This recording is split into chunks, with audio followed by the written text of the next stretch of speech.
ಒಂದ್ ಕಡೆ ಸಮಾವೇಶ ಸಂಘರ್ಷ ಆದ್ರೆ ಮತ್ತೊಂದು ಕಡೆಯಲ್ಲಿ ಮುಖ್ಯಮಂತ್ರಿ ಹಾಗೆ ಕೆಪಿಸಿಸಿ ಅಧ್ಯಕ್ಷಗಿರಿ ಎರಡೂ ಪಟ್ಟದ ಮೇಲೆ ಮತ್ತೊಬ್ಬ ಕಾಂಗ್ರೆಸ್ನ ನಾಯಕ ಕಣ್ಣೆಟ್ಟಿದ್ದಾನೆ.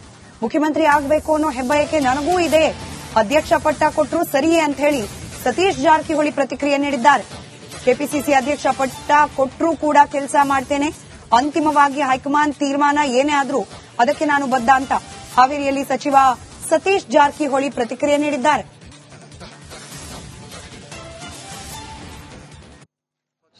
ಅಧ್ಯಕ್ಷ ಆಗಲಿಕ್ಕೆ ಆಸೆ ಇದೆ, ಮಂತ್ರಿ ಆಗಲಿಕ್ಕೆ ಆಸೆ ಇದ್ದೇ ಇದ್ದಾರೆ. ಆದರೆ ಅಂತಿಮವಾಗಿ ಪಕ್ಷ ನಿರ್ಧಾರ ಮಾಡಬೇಕು. ಪಕ್ಷ ತೀರ್ಮಾನವೇ ಅಂತಿಮ. ಹಿಂದಕ್ಕೆ ಸಿಎಂ ಮತ್ತ ಕೂಡ ಬಹಳಷ್ಟು ಓಡಾಡಿತು, ಈಗ ಅಧ್ಯಕ್ಷ ಅಂತ ಓಡಾಡ್ತಾ ಇದೆ. ಅದು ನಮ್ಮ ಉತ್ಸಾಹ ಅಷ್ಟೇ. ಅದು ಅಂತಿಮವಾಗಿ ಪಕ್ಷ ತೀರ್ಮಾನ ಮಾಡಬೇಕಾಗುತ್ತೆ, ಯಾರಿಗೆ ಮಾಡಬೇಕು ಯಾರಿಗೆ ಮಾಡಬೇಕು ಅಂತ. ಸೊ ನಾವೆಲ್ಲ ಕಾದು ನೋಡ್ಬೇಕಷ್ಟೇ. ಸರ್, ನೀವೇನಾದ್ರೂ ಹೈಕಮಾಂಡ್ ಇಲ್ಲ, ನಾವೇನು ಯಾರಿಗೆ ಒತ್ತಡ ಮಾಡ್ತಾ ಇಲ್ಲ ಅಥವಾ ನಮಗೆ ಆಸೆನೂ ಇಲ್ಲ. ಅಧ್ಯಕ್ಷ ಆಗಲಿಕ್ಕೆ ಆಸೆ. ಒಂದ್ ಕಡೆ ಸಮಾವೇಶ ಸಂಘರ್ಷ ಆದ್ರೆ ಮತ್ತೊಂದು ಕಡೆಯಲ್ಲಿ ಮುಖ್ಯಮಂತ್ರಿ ಹಾಗೆ ಕೆಪಿಸಿಸಿ ಅಧ್ಯಕ್ಷಗಿರಿ ಎರಡೂ ಪಟ್ಟದ ಮೇಲೆ ಮತ್ತೊಬ್ಬ ಕಾಂಗ್ರೆಸ್ನ ನಾಯಕ ಕಣ್ಣೆಟ್ಟಿದ್ದಾನೆ. ಮುಖ್ಯಮಂತ್ರಿ ಆಗಬೇಕು ಅನ್ನೋ ಹೆಬ್ಬಯಕೆ ನನಗೂ ಇದೆ, ಅಧ್ಯಕ್ಷ ಪಟ್ಟ ಕೊಟ್ಟರು ಸರಿಯೇ ಅಂತ ಹೇಳಿ ಸತೀಶ್ ಜಾರಕಿಹೊಳಿ ಪ್ರತಿಕ್ರಿಯೆ ನೀಡಿದ್ದಾರೆ. ಕೆಪಿಸಿಸಿ ಅಧ್ಯಕ್ಷ ಪಟ್ಟ ಕೊಟ್ಟರೂ ಕೂಡ ಕೆಲಸ ಮಾಡ್ತೇನೆ, ಅಂತಿಮವಾಗಿ ಹೈಕಮಾಂಡ್ ತೀರ್ಮಾನ ಏನೇ ಆದ್ರೂ ಅದಕ್ಕೆ ನಾನು ಬದ್ಧ ಅಂತ ಹಾವೇರಿಯಲ್ಲಿ ಸಚಿವ ಸತೀಶ್ ಜಾರಕಿಹೊಳಿ ಪ್ರತಿಕ್ರಿಯೆ ನೀಡಿದ್ದಾರೆ.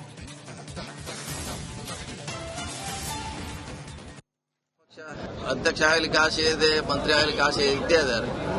ಆದರೆ ಅಂತಿಮವಾಗಿ ಪಕ್ಷ ನಿರ್ಧಾರ ಮಾಡಬೇಕು. ಪಕ್ಷ ತೀರ್ಮಾನವೇ ಅಂತಿಮ. ಹಿಂದಕ್ಕೆ ಸಿಎಂ ಮತ್ತ ಕೂಡ ಬಹಳಷ್ಟು ಓಡಾಡಿತು, ಈಗ ಅಧ್ಯಕ್ಷ ಅಂತ ಓಡಾಡ್ತಾ ಇದೆ.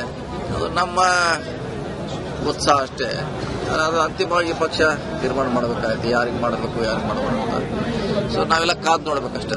ಸರ್, ನೀವೇನಾದ್ರೂ ಹೈಕಮಾಂಡ್ ಇಲ್ಲ, ನಾವೇನು ಯಾರಿಗೆ ಒತ್ತಡ ಮಾಡ್ತಾ ಇಲ್ಲ ಅಥವಾ ನಮಗೆ ಆಸೆನೂ ಇಲ್ಲ. ಅಧ್ಯಕ್ಷ ಆಗಲಿಕ್ಕೆ ಆಸೆ. ಕೆಲ ಬಣ ಬಡಿದಾಟದ ನಡುವೆ ಕೂಡ Siddaramaiah and team don't care ಅನ್ನೋ ರೀತಿಯಲ್ಲಿದೆ. ಡಿಕೆ ಶಿವಕುಮಾರ್ ಬಣದಿಂದ ಈ ಸಮಾವೇಶ ನಡೆಸೋ ಬಗ್ಗೆ ಅಪಸ್ವರ ಎದ್ದಿದ್ರು ಕೂಡ ಸಮಾವೇಶವನ್ನ ಹಾಸನದಲ್ಲಿ ನಡೆಸಿಯೇ ಸಿದ್ಧ ಅನ್ನೋ ರೀತಿಯಲ್ಲಿದೆ ಸಿದ್ದರಾಮಯ್ಯ ಅಂಡ್ ಟೀಮ್. ಹಾಗಾದ್ರೆ ಹಾಸನದಲ್ಲಿ ನಡೆದೇ ಬಿಡುತ್ತಾ ಸಮಾವೇಶ? ಸಿದ್ದರಾಮಯ್ಯ ಹಾಗೆ ಡಿಕೆಶಿ ಬಣಗಳ ನಡುವಿನ ಕೋಲ್ಡ್ ವಾರ್ನ ನಡುವೆ ಕೂಡ ಸಮಾವೇಶಕ್ಕೆ ಸಿದ್ದತೆಯನ್ನ ಬರದಿಂದ ಮಾಡಿಕೊಳ್ಳಲಾಗ್ತಾ ಇದೆ. ಮುಖ್ಯಮಂತ್ರಿಗಳ ಕೈ ಬಲಪಡಿಸೋಕೆ ಅಹಿಂದ ಸಮಾವೇಶವನ್ನ ನಡೆಸಲಿಕ್ಕೆ ಸಿದ್ದತೆಯನ್ನ ಮಾಡಿಕೊಳ್ಳಲಾಗಿದೆ. ಯಾರೇ ಅಪಸ್ವರ ಎತ್ತಿದ್ರೂ ಸಮಾವೇಶ ನಡೆಸಿಯೇ ಸಿದ್ಧ ಅಂತ ಹೇಳಿ ಕೇವಲ ಹಾಸನ ಮಾತ್ರ ಅಲ್ಲ, 5 ಜಿಲ್ಲೆಗಳ ವ್ಯಾಪ್ತಿಯನ್ನ ಒಳಗೊಂಡಂತೆ ರಾಜ್ಯಾದ್ಯಂತ 6 ಕಡೆ ಅಹಿಂದ ಸಮಾವೇಶವನ್ನ ನಡೆಸಲಿಕ್ಕೆ ಚಿಂತನೆಯನ್ನ ಮಾಡಿಕೊಳ್ಳಲಾಗ್ತಾ ಇದೆ. ನೀವು ಹೇಳುವ ಯಾವ ವಿಷಯವೂ ಚರ್ಚೆ ಇಲ್ಲ, ಅದರ ಬಗ್ಗೆ ಡಿಬೇಟು ಇಲ್ಲ, ಪತ್ರ ಬರೆದ್ರೆ ಯಾರಿಗೂ ಗೊತ್ತೂ ಇಲ್ಲ.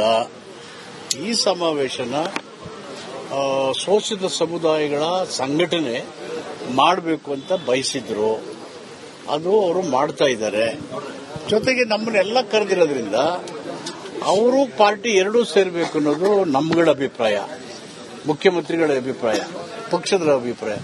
ಅದರಿಂದ ಪ್ರದೇಶ ಕಾಂಗ್ರೆಸ್ ಸಮಿತಿ ಹಾಗೂ ಶೋಷಿತ ಸಮುದಾಯಗಳ ಸಂಯುಕ್ತ ಆಶ್ರಯದಲ್ಲಿ ಸ್ವಾಭಿಮಾನ ಸಮಾವೇಶ. ನೀವು ಹೇಳುವ ಯಾವ ವಿಷಯವೂ ಚರ್ಚೆ ಇಲ್ಲ, ಅದರ ಬಗ್ಗೆ ಡಿಬೇಟು ಇಲ್ಲ, ಪತ್ರ ಬರೆದ್ರೆ ಯಾರಿಗೂ ಗೊತ್ತೂ ಇಲ್ಲ. ಬರ್ಕೊಳ್ರಿ, ಅದೆಲ್ಲ ನಾವ್ ಏನ್ ಮಾಡೋಣ, ಯಾರು ಬರ್ಕೊಳ್ಳಿ, ಏನಾರ ಮಾಡ್ಕೊಳ್ಳಿ, ನಮಗೆ ಸಂಬಂಧ ಇಲ್ಲ. ನಾವು ಮಾಡೋದೇ ಅಷ್ಟೇ. ಖರ್ಗೆ ಅವರು ಬರ್ತಾರೆ, ಅಲ್ಲ ಕರೆದ್ರೆ ಅವರು ಬರ್ತಾರೆ, ಏನಂತ ಅದ್ರಲ್ಲೇನಿದೆ. ಖರ್ಗೆ ಅವರು ಕೈ ಬಲಪಡಿಸುವ ಕಾರ್ಯಕ್ರಮ ಇದೆಲ್ಲ. ಖರ್ಗೆ ಅವ್ರೇನ್ ಬೇರೆನಾ? ಅವರು ಕೂಡ ಒಂದು ಶೋಷಿತ ಸಮುದಾಯದಿಂದ ಇವತ್ತು ರಾಷ್ಟ್ರ ನಾಯಕರಾಗಿದ್ದಾರೆ. ಅವ್ರಿಗೂ ಕೂಡ ಅವ್ರದ್ದು ಆಶೆನೂ ಇದೆ, ನಮ್ಮ ಆಶೆನೂ ಅದೇ. ಯಾರು ಏನಾರ ಬರ್ಕೊಳ್ಳಿ, ಯಾರು ಏನೇ ಅಪಸ್ವರ ಎತ್ತಲಿ, ನಾವು ಈ ಒಂದು ಚಳವಳಿಯನ್ನ, ಈ ಸಂಗ್ರಾಮವನ್ನ, ಈ ಅಹಿಂದ ಸಂಘಟನೆಯನ್ನ, ಈ ಅಹಿಂದಗಳನ್ನ ಬಲಪಡಿಸತಕ್ಕಂತ ಕಾರ್ಯದ ಹಿಂದೆ ಸರಿಯುವ ಪ್ರಶ್ನೆನೇ ಇಲ್ಲ. ಬರ್ಕೊಳ್ರಿ, ಅದೆಲ್ಲ ನಾವ್ ಏನ್ ಮಾಡೋಣ, ಯಾರು ಬರ್ಕೊಳ್ಳಿ, ಏನಾರ ಮಾಡ್ಕೊಳ್ಳಿ, ನಮಗೆ ಸಂಬಂಧ ಇಲ್ಲ. ನಾವು ಮಾಡೋದೇ ಅಷ್ಟೇ. ಖರ್ಗೆ ಅವರು ಬರ್ತಾರೆ, ಅಲ್ಲ ಕರೆದ್ರೆ ಅವರು ಬರ್ತಾರೆ, ಏನಂತ ಅದ್ರಲ್ಲೇನಿದೆ.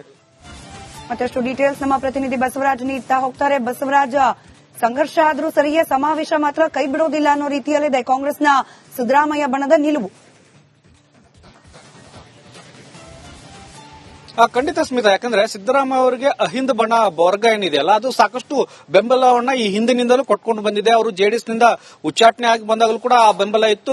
ಬಳಿಕ ಸಾಕಷ್ಟು ಬೆಂಬಲ ಈ ಒಂದು ಅಹಿಂದ ವರ್ಗ ಸಿಎಂ ಸಿದ್ದರಾಮಯ್ಯ ಅವರಿಗೆ ನೀಡ್ತಾನೆ ಬಂದಿದೆ. ಹಾಗಾಗಿ ಈಗಲೂ ಕೂಡ ಆ ಅಹಿಂದ ವರ್ಗ ಮತ್ತೆ ಸಿಎಂ ಸಿದ್ದರಾಮಯ್ಯ ಅವರಿಗೆ ಬೆಂಬಲವನ್ನ ಕೊಟ್ಕೊಂಡೇ ಹೋಗ್ತಾ ಇದೆ. ಜೊತೆಗೆ ಯಾವುದೇ ಕಾರಣಕ್ಕೂ ಈ ಒಂದು ಸಮಾವೇಶಗಳನ್ನ ನಿಲ್ಲಿಸಲೇಬಾರದು ಅನ್ನುವಂತ ತೀರ್ಮಾನಕ್ಕೆ ಬಂದಿದೆ. ಒಂದು ರೀತಿಯಲ್ಲಿ ವಿರೋಧ ವ್ಯಕ್ತವಾಗ್ತಾ ಇದೆ. ಆದ್ರೆ ಇದನ್ನ ಪಕ್ಷದ ವೇದಿಕೆಯಲ್ಲೇ ನಾವು ಮಾಡೋಕೆ ಸಿದ್ಧರಿದ್ದೇವೆ ಅನ್ನುವಂತ ಒಂದು ಮೆಸೇಜ್ ಅನ್ನು ಕೂಡ ಈಗಾಗಲೇ ಪಾಸ್ ಮಾಡಲಾಗಿದೆ. ಅದಕ್ಕೆ ಸಂಬಂಧಪಟ್ಟಂತೆ ಕೆಪಿಸಿಸಿ ಅಧ್ಯಕ್ಷರಂತ ಡಿ ಕೆ ಶಿವಕುಮಾರ್ ಅವರು ಕೂಡ ಒಂದಷ್ಟು ಮಾಹಿತಿಯನ್ನು ನೀಡ್ತಾ ಇದ್ದಾರೆ. ನಾನು ಕೂಡ ಈ ಸಮಾವೇಶದಲ್ಲಿ ಭಾಗಿಯಾಗ್ತೇನೆ ಅನ್ನುವಂತ ಉತ್ತರವನ್ನು ಕೊಡ್ತಾ ಇದ್ದಾರೆ.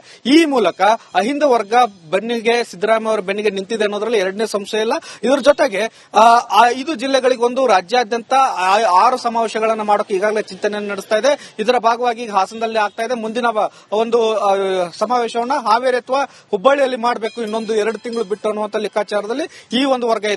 ಈ ಮೂಲಕ ಸಿದ್ದರಾಮಯ್ಯ ಅವರ ನೈತಿಕ ಬಲ ತುಂಬುವಂತದ್ದು, ಮುಂದೆ ಅವರನ್ನು ಅಧಿಕಾರ ಬದಲಾವಣೆ ಆಗುವಂತ ಸಂದರ್ಭದಲ್ಲಿ ಅವರಿಗೆ ಯಾವುದೇ ಕಾರಣಕ್ಕೂ ಹಿನ್ನಡೆ ಆಗಬಾರದು, ಆಗ ಹೈಕಮಾಂಡ್ ಕೂಡ ಇಕ್ಕಟ್ಟಿಗೆ ಸಿಲುಕಬೇಕು ಅನ್ನುವಂತ ಲೆಕ್ಕಾಚಾರವನ್ನು ಇಟ್ಟುಕೊಂಡು ಈ ಒಂದು ಉದ್ದೇಶದಿಂದ ಅಹಿಂದ ವರ್ಗ ಈ ಒಂದು ಸಮಾವೇಶನ ಆಯೋಜನೆ ಮಾಡ್ತಾ ಇರತಕ್ಕಂಥದ್ದು.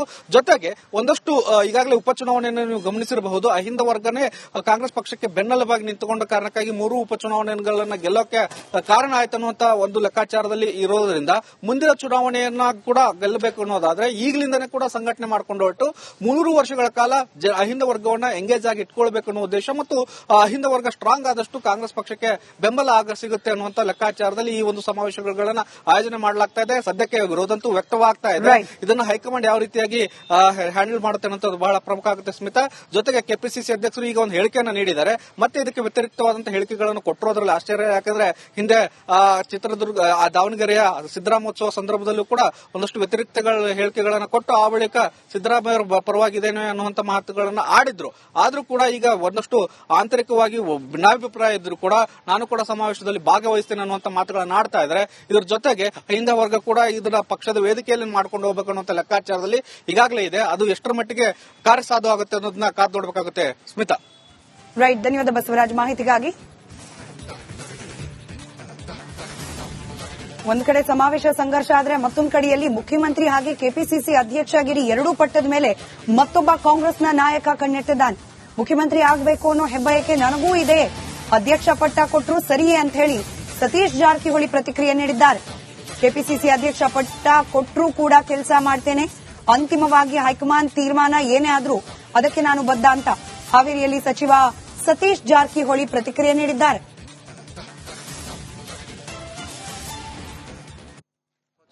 ಅಧ್ಯಕ್ಷ ಆಗ್ಲಿಕ್ಕೆ ಆಸೆ ಇದೆ, ಮಂತ್ರಿ ಆಗ್ಲಿಕ್ಕೆ ಆಸೆ ಇದ್ದೇ ಇದ್ದಾರೆ. ಆದರೆ ಅಂತಿಮವಾಗಿ ಪಕ್ಷ ನಿರ್ಧಾರ ಮಾಡಬೇಕು. ಪಕ್ಷ ತೀರ್ಮಾನ ಅಂತಿಮ. ಹಿಂದಕ್ಕೆ ಸಿಎಂ ಮತ್ತ ಕೂಡ ಬಹಳಷ್ಟು ಓಡಾಡಿತು. ಈಗ ಅಧ್ಯಕ್ಷ ಅಂತ ಓಡಾಡ್ತಾ ಇದೆ. ಅದು ನಮ್ಮ ಉತ್ಸಾಹ ಅಷ್ಟೇ. ಅದು ಅಂತಿಮವಾಗಿ ಪಕ್ಷ ತೀರ್ಮಾನ ಮಾಡಬೇಕಾಗುತ್ತೆ, ಯಾರಿಗೆ ಮಾಡಬೇಕು ಯಾರಿಗೆ ಮಾಡಬಾರ್ದು ಅಂತ. ಸೊ ನಾವೆಲ್ಲ ಕಾದು ನೋಡ್ಬೇಕಷ್ಟೇ. ಸರ್, ನೀವೇನಾದ್ರೂ ಹೈಕಮಾಂಡ್ ಇಲ್ಲ, ನಾವೇನು ಯಾರಿಗೆ ಒತ್ತಡ ಮಾಡ್ತಾ ಇಲ್ಲ ಅಥವಾ ನಮಗೆ ಆಸೆನೂ ಇಲ್ಲ. ಅಧ್ಯಕ್ಷ ಆಗ್ಲಿಕ್ಕೆ ಆಸೆ